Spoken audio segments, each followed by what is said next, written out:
have won a lot in a row, and of course Echo Fox have lost a lot in a row, but we are here ready to go. I want to point out, by the way, Echo Fox, as the analyst desk said, had side selection in this game. They chose to play red side. That is something we do not see very frequently in North America, but it was chosen here today. Yeah, Echo Fox definitely trying to take advantage of some counter pick action here on the red side. Akali is already banned out, following with the Aatrox here. Some power picks for themselves for the solo laners. Alrighty, yeah, no Bjergsen Akali. That is not much of a surprise. This champion's been left up every once in a while, but not here. No Kindred. Of course, a great one for Dardoch, and Gangplank is Funi's most played, so that is not a surprise. Of note, actually, is the fact that Rakan banned away by TSM. Jat seemed to think that it was important that TSM... Oh, no, that was the 100 Thieves game. I take that back. Either way, Rakan banned away. Lost Smoothie, not going to play that one. Although Lost Varus is available, as Tom Kench is grabbed. And yesterday, after their game, Mithy tweeted out that Pyke is too hard, back on Thomas for me. There you which, go. if you could figure out the lingo there, he meant Tom Kench. And that is the first pick for TSM. They will go right back to his old standard. This is a great champion for shutting down split pushing, which is also pretty good versus Echo Fox, if Huni does try and go one of those carries. And Echo Fox going to leave up the Nocturne here that Grig is currently hovering, and it gives him two different semi-globals on the composition. Mithy, of course, from the Tom Kench, and Nocturne will tick down and be grabbed here for Grig. I'll repeat again that Nocturne is very high priority in North America and Europe, but basically unseen in Korea. So a bit of a regional pick here, but still one that is as fearsome as the name suggests, and TSM going to have that one. And another one that they want to split the map here. Nocturne very good at picking people off different lanes here, making use of the paranoia so they can't see each other.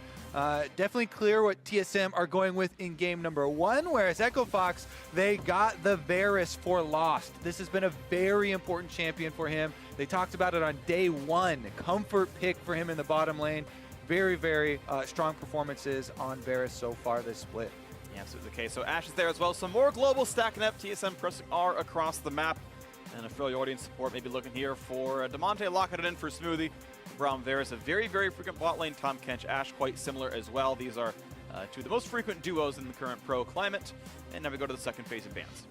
All right, with all lanes matched as well, it should be interesting because it's just the 2 solo lanes. Echo Fox will have to show one of their solo lanes first. They picked red side on purpose so they could get at least one counter pick, and TSM will have to have the option at least to counter pick one of them, though. Looks like they are going to split here and focus mid early on with the Fizz banned out as well, take away some of those assassins that would play really well with a team with all these globals you're talking about that are trying to split up the lanes and keep people spread out.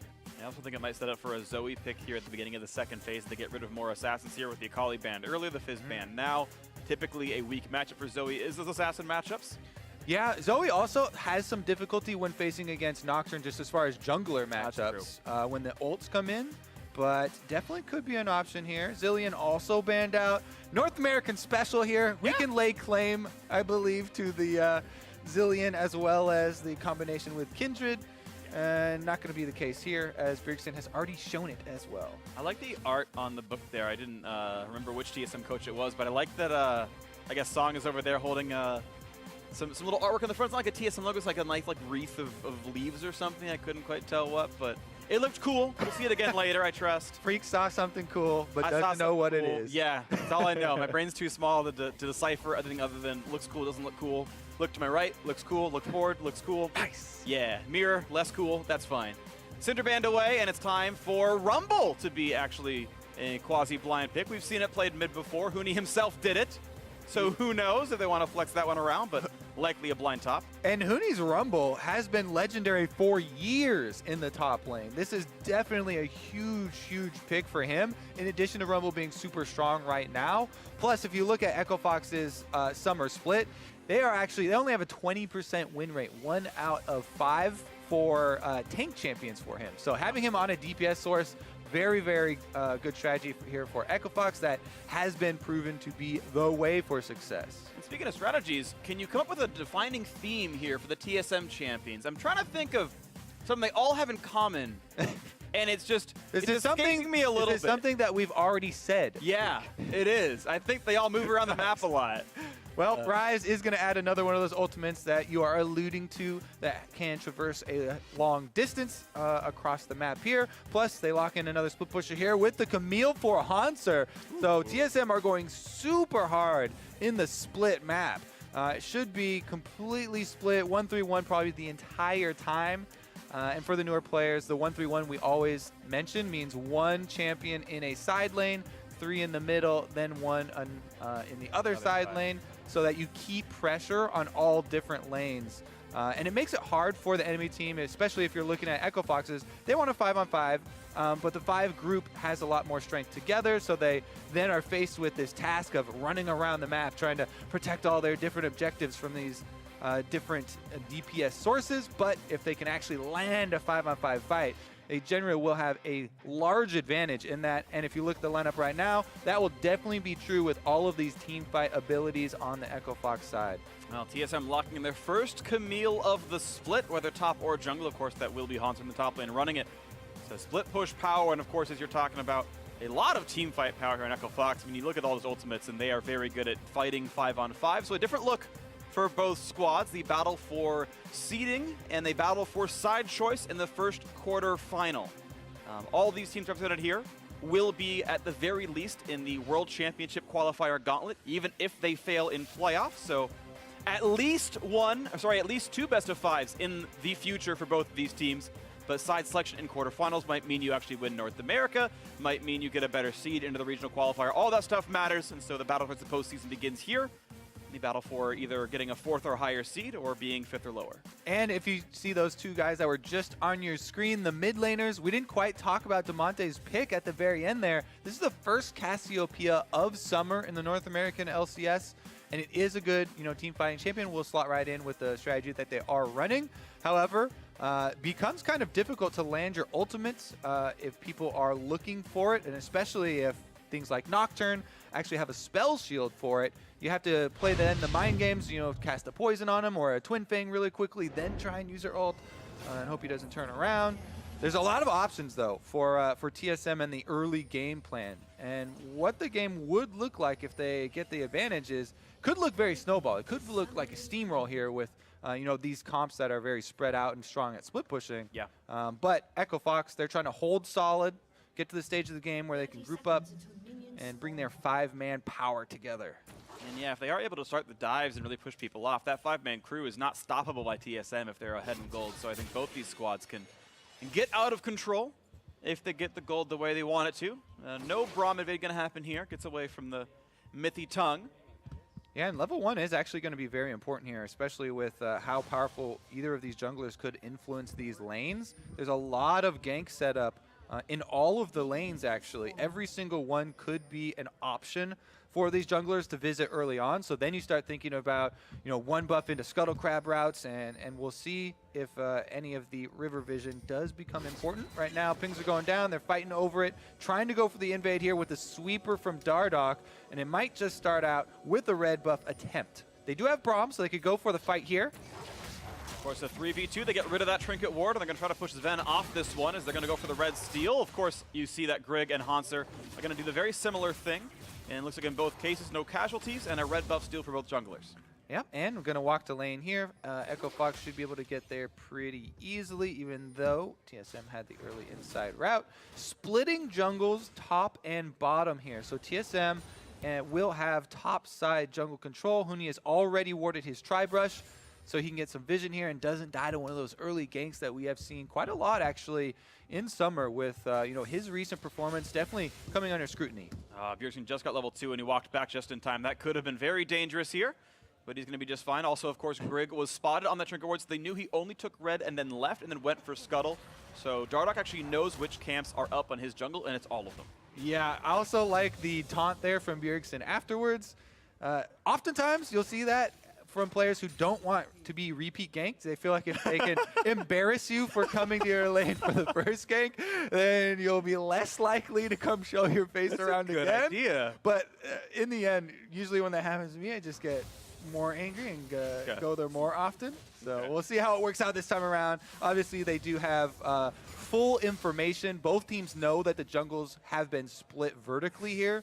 So again, as you said, Grig just did the red buff and then, into the river. Both of them are now retreating to their blue quadrants, and they should be able to rotate over. But a lot of vision has been left behind. And Dardak's still part of the Raptor camp. That's why that 18 CS is the way it is. He's gotten a little bit over there, so has denied partially. Grig gonna revisit this jungle. Smite up on the TSM jungle, but not on Dardak. And now the team's mid around. lanes. Yeah, the pillar's in, gets away from the fear, and no further chase. Damonte comes back. Yeah, mid lane inside track there for Damonte. Bjergsen pushing up the lane. Damonte actually takes some damage for it in a decent trade for Bjergsen. Plus, he's got the pushing minions into turret as well. But in the end, Grig is going to have a little bit delayed level 6 on the Nocturne, and that's what TSM want to make use of. As soon as he gets level 6, they have all the options. I was saying every single lane, Ash Arrow, or Rise W Root, or Camille E Stun, all great setups for a level 6 Nocturne, and they will definitely try and make an offensive play at that point. So I like that Dardak is playing kind of as aggressively as he can, though, of course, and trying to deny those levels. Grig, for example, still only level 3, has a ways to go, and the longer he waits till 6, the less ults come out, and that might be a good thing. Yeah, grabs the tier, walks over. And honestly, it was also a lot due to Grig, pathing in and out of the same quadrant over and over, and kind of not having the most time efficient route there because he didn't have perfect tracking on Dardak. Yeah.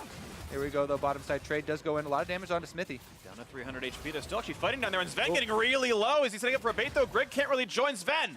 Who holds on, of course, with TP, can get right back into lane. Lost, of course, cannot teleport back. He has the heal for a fight, but now, if it's a bad recall for him, it could be TSM coming out ahead. So a hard push coming from the Echo Fox duo, as Sven will rejoin this lane very, very shortly, and then Lost will have to walk his way back. Yeah, should be able to back off and recall right now. The Scuttle Crab actually spawning on the bottom side, so Dardak should be able to come down here and get that for a little bit of extra vision and continue his lead in the jungle. Scuttle Crab number 2 is pretty big to retain control, plus Dardak already is ahead in experience, very slightly, as you mentioned. So he's going to be able to keep a little bit ahead of Grig. And the early game for Echo Fox, they want to keep it as quiet as possible. Yep. Well, Grig, 0 camps up on his side of the jungle with losing the Scuttle. He's got literally nothing that he's able to farm other than leeching lanes, I should say. Finally, Grump comes up. He'll head to that side of the map. And based on Echo Fox's deep vision earlier, they know which camps are up and down and might just know that Grig is topside. He'll get close to 5 off this one and continue his way up towards the ultimate. Yeah, meanwhile, Dardak actually checking in on the actual experience levels is almost an entire level above Grig. There's about 1 extra camp there, boosting Grig from a quarter to about 50% of the way to the next level. But Dardak definitely keeping that same experience lead. Bjergsen moves into the jungle, though, to try and get a little bit of vision. Again, Grig going for another pre-6 gank here, just kind of walking around. Dardak, though, has fully cleared his route, and he can easily bully him in the one-on-one. And just pushing Nocturne right off of this one. So 6 minutes in, Those still wolves. level 4. Will Dardak try? It looks like they are. They're calling Damonte over. You can see the jungle being helped out here by the mid lane. They want to keep denying experience from this Nocturne, not let him get level 6 to influence the lanes. Well, they're not putting out the Miasma yet for the slow to set up now with the pillar. Might go on to Grig. They're going to try to knock him down. This one he has flash, but he's got no way out. He's stunned, and First Blood comes through. Now for the trade, though. There's nowhere for Dardak to go. He does get killed, but First Blood, more gold to Echo Fox. Yeah, that's definitely worth it there for Echo Fox on the invade. Not only do they get First Blood, they did take away some of the wolves and killing Grig once again, so that further delays that level 6. Beautiful stuff. Here's the replay. All right, so they corner him right now. It's going to be a really good pillar from Dardak. You can see they finish off the second wolf, then right against the little corner here. He has the red smite, able to get it down. Damonte uses the ultimate. They get the stun. No flash was ever used by Grig, but because Haunser had the inside recall here on top lane, was able to get here much quicker with the Camille, hook shot, allowing him to get there. And it means we have a 500 gold difference in this game. Echo Fox, the ones leading. They were 2-0 in the head-to-head over TSM. They chose to be red side. They let that Nocturne up, and they've had a pretty good plan so far in dealing with it. Dardak kills 1 small Raptor, gets level 6, and might just walk in for some more fighting. He knows the blue is respawning. He also knows the Scuttle Crab is up on this top side, so he's just going to take as much as he can off this top side, finishing off this control ward quickly so they don't have any vision. But again, Damonte pushes the lane in from mid lane, comes over to support his jungler and help out Dardoch with this game plan of invading Nocturne. Grig now is level 6 though on the Nocturne, has been able to clear his entire red side and might try and use that to help out one of the lanes. Looks like it's going to be a look towards topside. Haunter just burn hook shot. This could be the play. Equalizer comes down. Can they dive Haunter? Is going to walk forward as Dardoch takes aggro, pops the ult, puts the pillar down, and a flash out keeps Haunter alive. Health bar is a little bit low onto Huni. Only a flash for that gank. Yeah, they have to be very careful. And you could see Echo Fox, they knew when they were going for that. It wasn't a super hard commitment because there are so many globals in the TSM lineup. Again, Ryze can join from a very long distance away. Nocturne ultimate is ready. If you overextend, get greedy, and go for that dive, as we've seen happen with this team, you know, in Summer Split, then they would 100% get punished. The analyst desk was talking a little bit about, Mark said, you know, it's okay to be reactive, and they were memeing him for it, but TSM's, you know, composition here have a lot of global ultimates that really do make it easy to be reactive if Echo Fox overstep and overchase. Yeah, and if you're going to say one thing about Echo Fox, and as criticism, you'd often say, oh, well, they're going to go for everything. You bait them, you set up the dives, and they'll kill themselves. So I do appreciate that Echo Fox actually backed off of that one. Said, okay, we got the flash. We'll come back later. You got a 5-minute window on that one. And we'll see if they do. You guys at Greg has ult. He's maybe looking towards bot side. Keep in mind, all the summoners are up, including Lost's heal that he chose to bring instead of that TP of Sven. Defensive play there, though. Yep. Just sitting back. So nothing to be seen here. Losh's last hitting.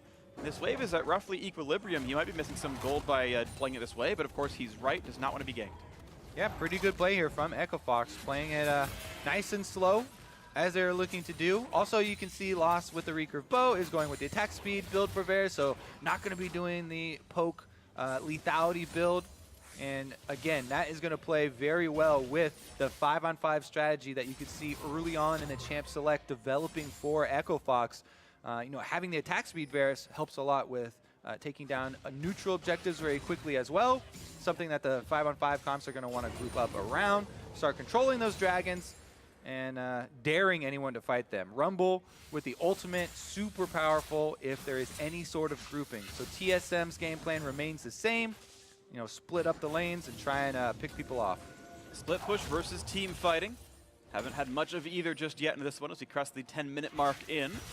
Small laning phase lead to TSM. And of course, that first blood for Demonte is going to feel very good in Echo Fox mid lane. Yep, and you can see they're working really nicely as far as a pairing of the mid lane and jungle. When one gets advantage and you see Bjergsen rotate up to the top side, Dardoch goes deep into the jungle, get a little bit of deeper vision, clears out a ward. Then Demonte roams with him as well. And they've definitely put some extra, you know, work into the synergy here, working out pretty well for them. He gets another Scuttle Crab. Trundle basically dominating the Scuttle Crab game, and that is going to happen with this jungle matchup as far as a one-on-one. Nocturne's advantage would be using the ultimate to go for a gank, but actually slips into bottom side even with the vision, and it looks like TSM are going to be able to take away this dragon.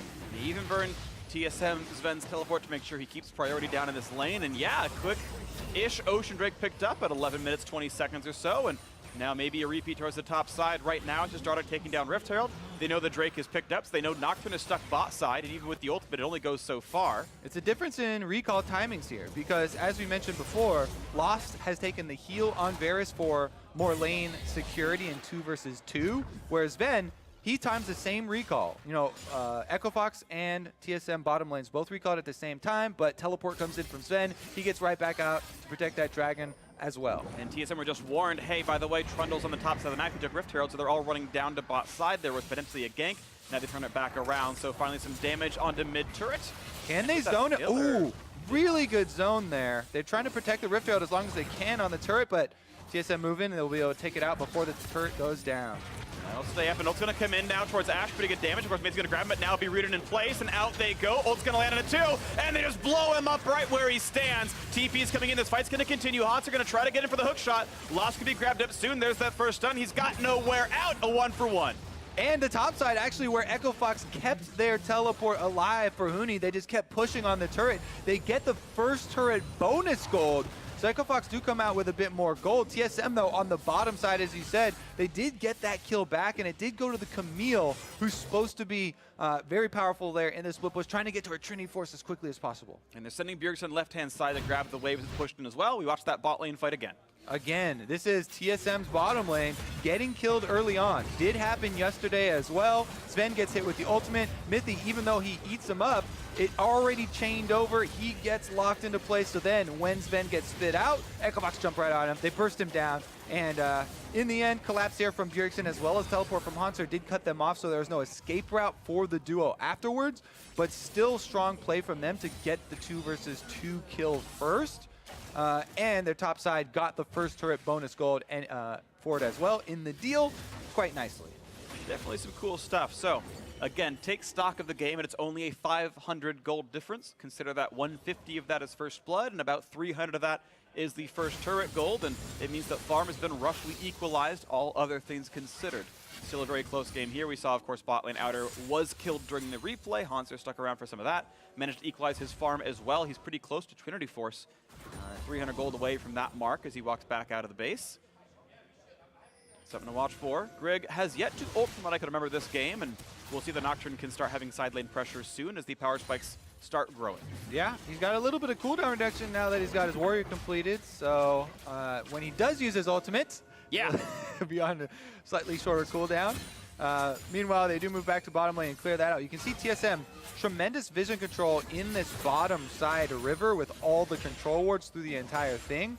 They feel very, very safe on this side in addition to still having their turret standing.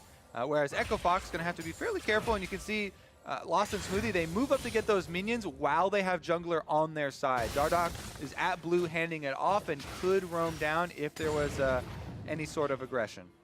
And right now there isn't, although Grig is roughly in range if there is a fight. No blast plant used by trying to get over the wall. And waiting outside the vision of that scuttle plant. Keep in mind, Bjergsen is kind of nearby as well. Yeah, you can tell TSM threatening a play here while Bjergsen had the mid lane pushed in. You push a wave at mid lane, then you get priority. That allows you to roam while the other mid laner would have to stay at the turret and get those minions. They threatened a big numbers advantage, so Echo Fox had to back off. So, no fights just yet. Still waiting for that side lane control to come through from TSM. Either way, it's been a fairly close game here, and jungle farm only 10 CS apart. Top laner's plus 15 though for Hoon. He's going to be nice. He's still building towards his items. Seeing the same build again where he's getting a pretty early Fiendish Codex. Now he might go full Zonias, but I've also seen him just sit on Codex and go for the more typical high AP items. So we'll track that build over time. Archangels, of course, stacking up for both these mid laners here. No surprises. But no Rod of Ages yet either. True enough. Bottom lane actually is going to be the focus, though, because we do see the roam from Dardoch as well as Damonte from mid lane threatening to go down there. And that is going to be enough for Echo Fox to power down turret number 2, it looks like.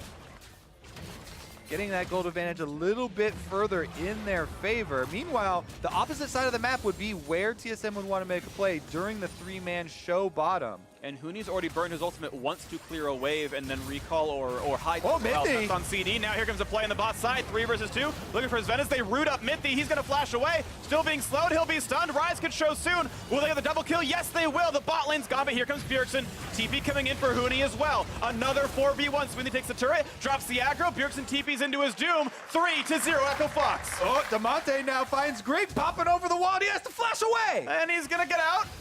Nice spell, shield gets rid of the haste, but another turret falls. Echo Fox now 3-1 in turrets and 5-2 in kills as Hanser equalizes top lane. Yeah, the bottom lane, though, has become a disaster for TSM and a huge point of strength once again for Echo Fox.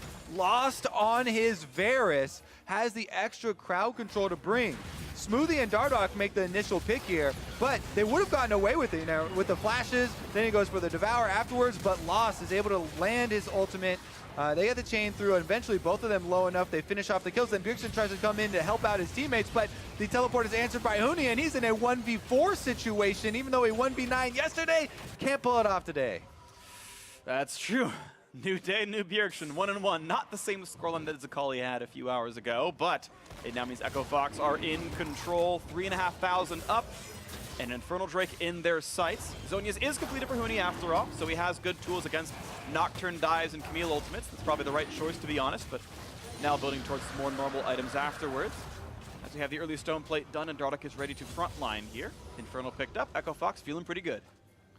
Feeling pretty good indeed. Now it's time for TSM, if they want to retake control here, really double down on that strategy of split pushing and just only picking people off, because teleport now is gone for Huni. That was basically the only mobility, map mobility that Echo Fox had to answer map moves, right? So TSM should, with 3 teleports available, Nocturne ult available, Tom Kench ult available, they have so much of an advantage in the map mobility at this point. This is where TSM would want to press it and make a use of the cooldowns to actually regain some gold here and try and retake control of the game. Echo Fox, though, they want to play it slowly, of course, right now, and just wait for that to come back up. Still waiting for that split push pressure to come through.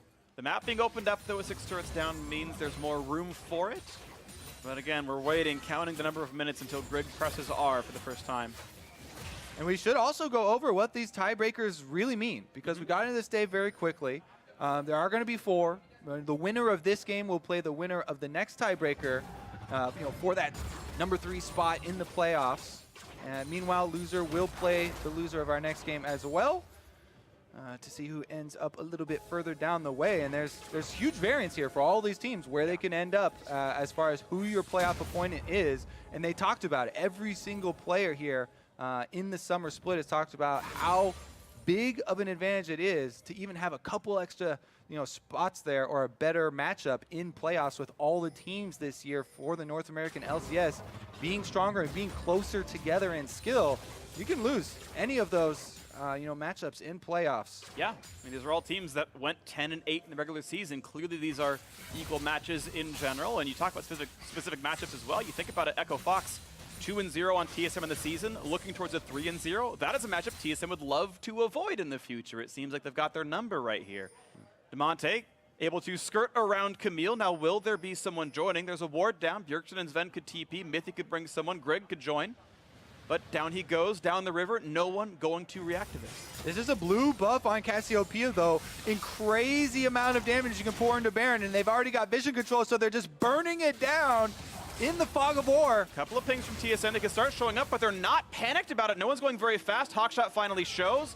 And that's the call for Echo Fox to send smoothly down the barrier. Rumble's going to buy some time. Hanser is on the wings, and here comes Grig, but he can't smite in time. Baron picked up, and now the kill's going to come through. The rest of the team's still alive. Fox with Baron in a kill. And TSM, they just get bamboozled here. Baron taken away. Echo Fox now 5-man strong, will be able to shove down mid lane with a huge gold lead. It looks like Echo Fox want to get themselves the top spot. And they're going to rush right down the mid lane, the turret in their eyes, and can you really blame TSM for giving that one up? They're too powerful, out they go. Again, TSM can't fight the 5-on-5. They only can split push here. So they've got Bjergsen and Hanser pushing the side lanes. Sven's doing his best with a couple of volleys to slow down this onslaught of Baron empowered push right down the middle from Echo Fox.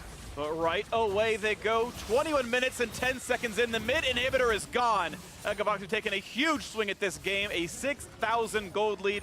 And they'll reset to stop some of these turrets, but looks like top and bottom tier 2s may fall. TSM split. Yeah, 2 turrets will be picked up here for TSM in their attempt at the trade with the Baron empowered push, and that will be some gold back for themselves. But again, there's still almost 2.5 minutes left on the Baron. So Echo Fox can just return to the exact same game plan. Let's take another look at that Baron setup. Now, Grig has been amazing for TSM this split as far as stealing away Barons. He doesn't get it this time, though. Echo Fox already burning it down.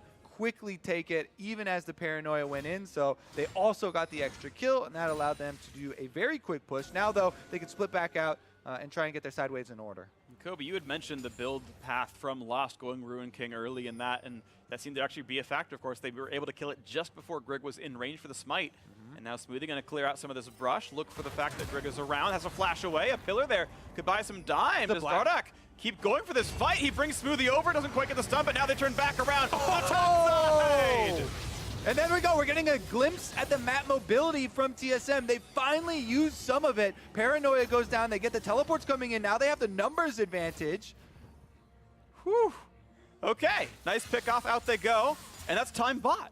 That's Well, time of the Baron buff not doing anything now as he Look at this rush play as well. rooted. People are there. 3v1. Debata gets his done. Gets a shield. Does a kill off Greg. Stopwatch gets him. And a shutdown for TSM. And out goes Echo Fox. 2 kills for TSM. TSM put a stop to that push there quickly. Ash Arrow does not hit though, so Dardoch and Smoothie will be able to walk right down mid lane. It looks like they're going to get some minions to threaten TSM so they don't get anything else off the play.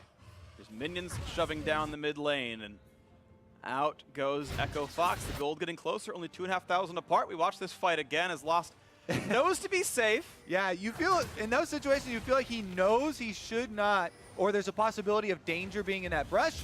In the end, though, Minion's too juicy, moves back up, and gets annihilated. Just instantly gone. Zvenna TP'd, of course, into that one. And now we watch round 2. Same story, pretty much. Demonte's like, I'm in a wave. Oh, wait, there's 3 again? Okay. The TSM Death Rush now. Here we go, though. Hunter, he's going to have to make a run for it. Okay, he's got that one, but if Smoothie can land the Q, he's not got to go anywhere. If they can get the rest of these hits, a flash and ult. A nice prediction by Hans to get away from that one. Out he goes. Wow, Hunter saving his flash, doesn't use it early on the Q, allows the slow to hit afterwards, then gets away from the flash ultimate from Smoothie. Very calmly played in a dangerous situation, and now TSM still trying to navigate their own jungle as Echo Fox grouping up and trying to make use of the inhibitor down in mid lane as the extra point to push with, as they've got minions bottom lane and Bjergsen is pressuring top side. So the siege has to happen 5v4. No, they were going to consider the Rumble recall. He stopped it, started it again. Bjergsen does not have teleport on Rise, so he'd have to channel a full recall back if he wanted to join this.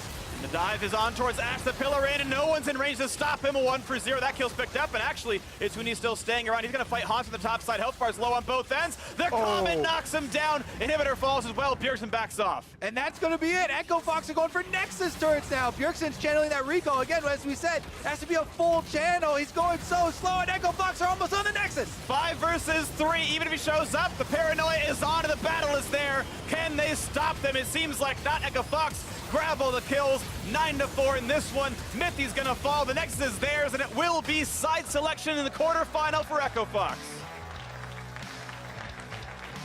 Big stuff out of Echo Fox, and especially the bottom lane presence down there, affording them quite an advantage. 25 minutes flat. They picked themselves a team fight comp. They picked themselves red side. They gave up the Nocturne. And you figure with all the darkness he shows up, no one saw him all game. You also figure people need to start denying Lost the Varus. Yeah. They won the bottom lane. He had tremendous damage in taking the Baron for them very quickly as well. He got multiple picks with the Varus ultimates. Definitely looks to be his best champion by far. Yeah. And it gets them to the next tiebreaker. They will be playing for that 3rd seed. Yeah, they'll be playing 4th in the day, so a quick 2-hour break or so for Echo Fox. They'll be playing the winner of 100 Thieves versus FlyQuest. And yeah, the winner, as you mentioned, will have that 3rd seed. They'll have side selection, and they will guarantee if they win, they are playing exactly Cloud9 in that semifinal, so they'll actually start knowing their road through. Cloud9. Yeah, because it can't be anything else. But which Cloud9? Oh, that's true. We have so many versions. There's about 17 of them. So we'll figure out which permutation that is in several weeks down the line, but still a great game. Of course, TSM will be playing in 1 hour. They're waiting for the loser of that match we talked about a little bit ago, and we'll figure out what that is very, very soon. Now, for more on that Echo Fox victory, let's hand it off to the State Farm Analyst Desk. Thank you very much, gentlemen. Echo Fox, 25-minute game victory here over TSM in our first tiebreaker game of the day. Pretty decisive, although it ended in weird fashion. Maybe a bit of an overreach by TSM in setting up that split push, almost trying to do to Echo Fox what had been done to them. And then just had it done to them again. Again. TSM needs to work on their split push a little bit. Yeah. But I will say that Echo Fox laned well and did make decisive calls, but TSM looked pretty bad at this comp. Yeah, I think they also need to work on pressing that F key when they want to flash ability. What if it's on D? What is on D? Then the D key. Whichever key All has right. that big yellow Let's button. not discriminate here, Mark. Because like right Against here, the you D know, flashers you don't and want the to F flash flashers. this. The only reason that this works out is because Haunter is able to get there a lot faster, but it's going to cost him a little bit in terms of like the wave pressure. They trade 1 for 1. It's okay. Here, once again, he eats this. It makes sense. You have Mithy there. He's going to eat from out of the Varus ultimate. But then here, you might want to flash the Braum part so they can't keep walking forward and insta-give you. Right, and you got a TP coming in, right? Buy that space. Let the Camille come in, get the kill. Perhaps it's a 1 for 0 instead of Part a of 1 for 1 playing trade while losing a turret on the top lane. Part of playing reactive is having reactions, and I don't think TSM really had the reactions at all this game. Here's the first Grig ultimate of the game going in way late on a Baron buff. Yep. It was definitely a struggle for them. And this one, we have some disagreement about this. I feel like Mithy needed to just be behind the Ashe because, yes, he's flashless, but Ashe does get hit by Varus ultimate a lot. I wanted Mithy to eat him there. But even here, they have the Ryze split pushing on the other side. If they're going to step up and contest so aggressively in a 3v4, you need to be very able to retreat. They were not. They probably should have just given that inhib if they were going to trade. A lot of missteps by TSM. As we have their post-game breakdown from Team Liquid down memory lane, very positive stuff. Just in case you're not curious. quite today's post-game breakdown. And in that last replay too, there was also the miasma on the ground, so maybe Sven was like, "I will flash," but then Now I can't flash. Yeah, so it was one of those. That one was a little tougher, I think. Yeah. We were debating it, like you said, but I think that was a big problem in general with their play this game. Right. Not really respecting things. Exactly, and you talked about wanting them to be reactive or saying, hey, reactive is okay. Let's take a look at a play that we can kind of focus in on in terms of, you know, where TSM is making missteps here. In the Right, game. so you are splitting the map here. The Nocturne's on the top side, your solo laners are staying in the solo lane, the enemy jungler is helping push. You don't have that much vision down the bot side, but you have some, and you see Braum is already in that brush, you already know that, and Dardoch's about to walk in there. So as you roll this play out,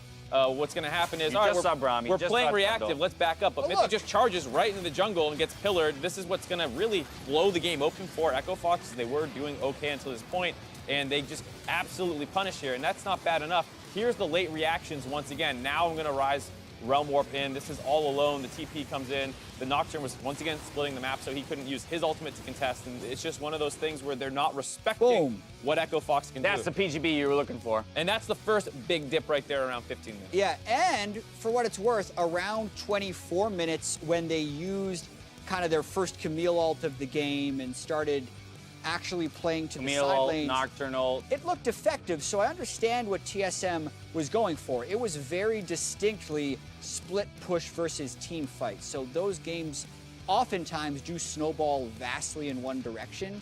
I do feel like TSM played pretty badly, but Echo Fox did deserve the win. Yeah, and as much as we talk about proactive versus reactive, and TSM's comp does have the tools to collapse on stuff, what we've always seen is that when you pick this comp, it's much better to be the ones pushing the tempo. Like, if you are going to have Tompkins, Ashe, the Camille, Nocturne, what you want to do is split the map and then force plays on the side lanes by using your 1-3-1 and global advantage, and that's a proactive play. I mean, literally, when we were loading into the game, I turned to you guys and I was like, all right, what's the ideal way for TSM to play this out? Mark, you had said 15 minutes, let's be basically even in gold, maybe with a little bit of tempo advantage. And then as you pointed out on that gold graph, 15 minutes is exactly where Echo Fox shoots to like a 3K gold lead over TSM and now has the entirety of the map control, making it that much harder for the TSM comp to be executed on. Yeah, and I had said around 20 or 25 minutes, if you can ever just make fights happen around Baron and Drake, that's good for Echo Fox, because that's when Rumble, Varus, Cassio are all going to be at an extremely strong point. So what this also means in our 4-game tiebreaker day is that Echo Fox is now guaranteed side selection in the majority of their games in the quarterfinals. That's because they're going to be third or fourth. fourth. That game will be played later, depending on the winner of the next best of 5. TSM doesn't get that. Nope. They're 5th or 6th. 5th or 6th. And as you mentioned, yeah, the third place match is the final game of the day. Yeah. Of course, we have FlyQuest and 100 Thieves up next. Winner of that game will be playing Echo Fox at the end of the day. Loser of that game will be playing TSM immediately following that second game of the day. Side selection is important. Matchups are something to be considered when you're talking about playoffs. But I think beyond all that, you don't want to close out your tiebreaker day, you know, back-to-back losses, especially stompy losses, and doing it in a fashion that doesn't make you look like a cohesive team. Probably not. There's also the factor, just thinking of the day-to-day, like TL and C9 are both very clearly what looks like the 2 best teams. So while 3rd seed is great in the fact that if another team from the quarterfinals meets in the finals, you'll get side selection, like that guarantees you'll play TL, which Is that a bonus? I don't really know. I mainly just want to be able to play the 6 seed because they're probably going to be the weakest. Yeah, that's the biggest point about that. And of course, this is one of the last matches you'll have on stage before then. So if you are going to try some stuff out, which this was what we were also talking about, like this is a pretty different TSM comp than we're used to seeing. Like this is a Right, you have locked your playoff spot. Yep. So if you're going to try something on, on the LCS stage with a little bit of that pressure, I guess this is the best place to put it to the test here, although you might be sacking your playoff seed a Yeah, I little don't know if bit. it's worth it. Up next, though, 100 Thieves versus FlyQuest in their first tiebreaker game of the day. Stick around, see who will win.